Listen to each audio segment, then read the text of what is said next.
Bonjour à tous et bienvenue sur Big Boy Perch, toujours pour vous parler de mes techniques et approches favorites au bord de l'eau.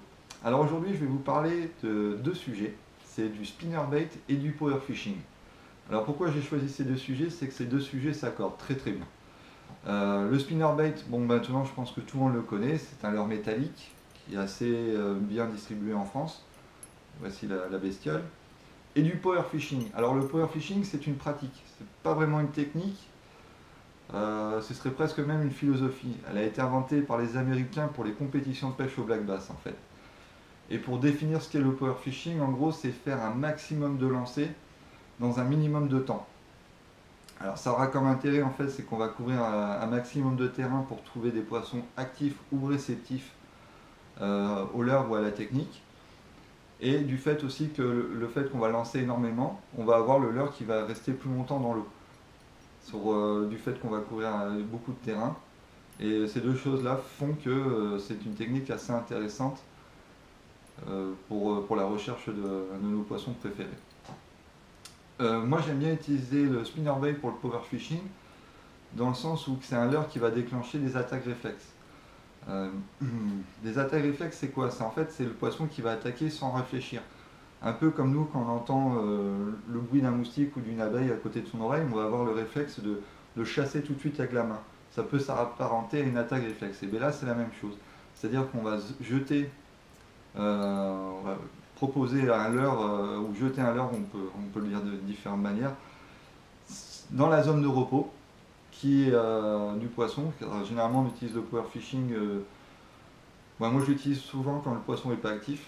Donc, ce sera généralement sur ces zones de repos qui vont être soit des arbres immergés, des berges creuses, des structures.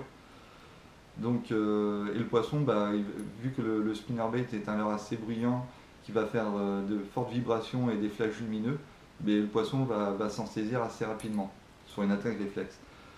Et le but en fait du power fishing, c'est qu'on va lancer et à un moment on va aller sur sa zone d'attaque, sa strike zone qu'on appelle. Et cette zone en fait est plus ou moins grande suivant si le poisson est actif. Moins le poisson est actif et plus cette zone est petite. Cette zone est difficilement mesurable ou quantifiable dans le sens où ça reste un poisson. Donc voilà. Par contre, ce que j'ai remarqué, c'est que moins le poisson est actif et plus cette zone sera petite. Quand le poisson est actif, c'est-à-dire que le poisson va pouvoir se déplacer d'un mètre pour se saisir du leurre. Si le poisson est très peu actif, il va falloir peut-être 10 cm à côté de lui pour qu'il s'en saisisse. Voilà ce qu'est la strike zone, cette zone d'attaque. Et ce qui fait que le spinnerbait est vachement bien associé au power fishing.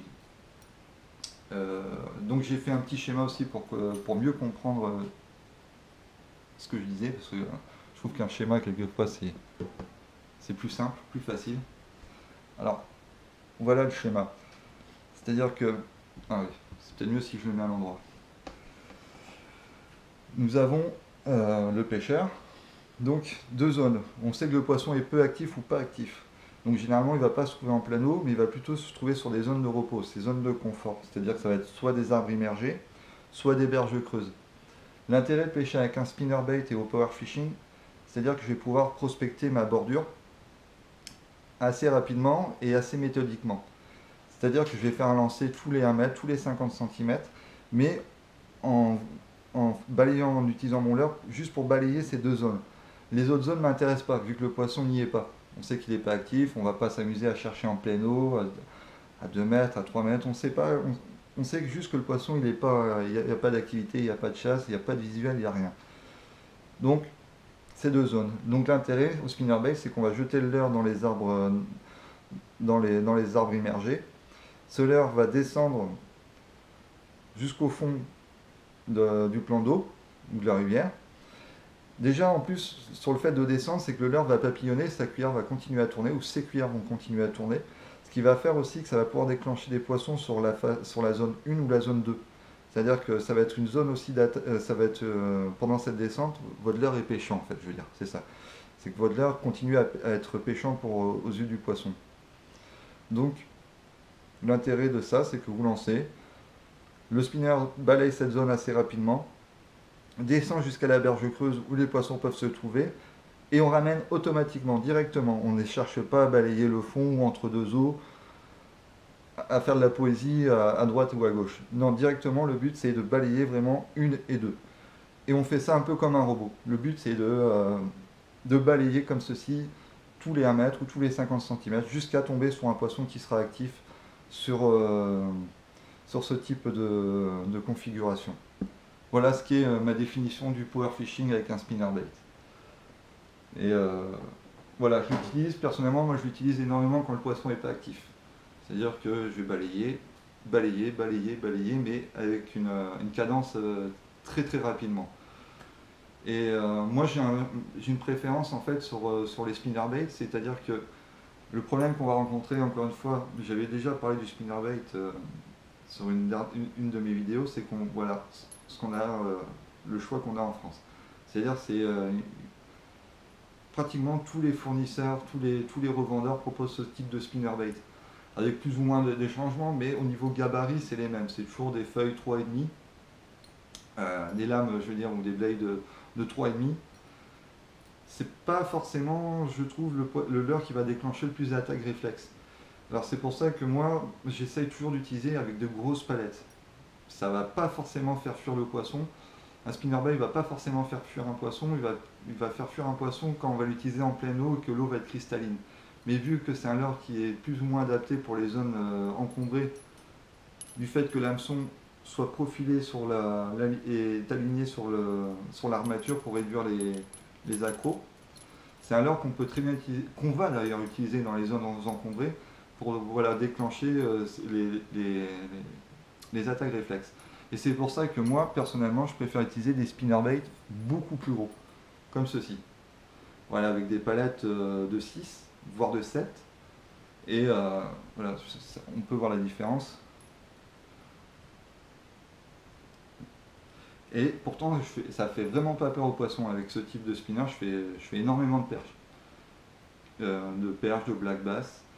Voilà, c'est forcément de brochet. Mais voilà, pour les perches, vu que c'est un poisson que j'affectionne énormément, les perches, ça leur fait vraiment pas peur, quoi. Donc n'hésitez pas à utiliser des gros leurres. Et l'intérêt aussi d'utiliser des gros spinnerbaits comme tout gros leurre, c'est que ça va déplacer le poisson. Le poisson va plus facilement se déplacer à la vue d'un gros leurre que d'un petit leurre. Bizarrement, pas forcément il va attaquer, mais j'ai remarqué que les poissons se déplaçaient vraiment, vraiment, mais c'est assez bizarre même, vont vraiment se déplacer, vont vraiment être curieux à se déplacer pour voir un gros leurre. Mais rarement pour un petit leurre. C'est-à-dire que s'il a faim, il va se déplacer pour le manger. Mais là, il va se dire quoi? Il va plus se poser de questions. C'est un concurrent. Voilà. Donc au moins, on va avoir une réaction face au poisson. Pareil au niveau des cannes à pêche, vu que j'utilise des gros leurres, ma canne, ça va être une bait casting en XH.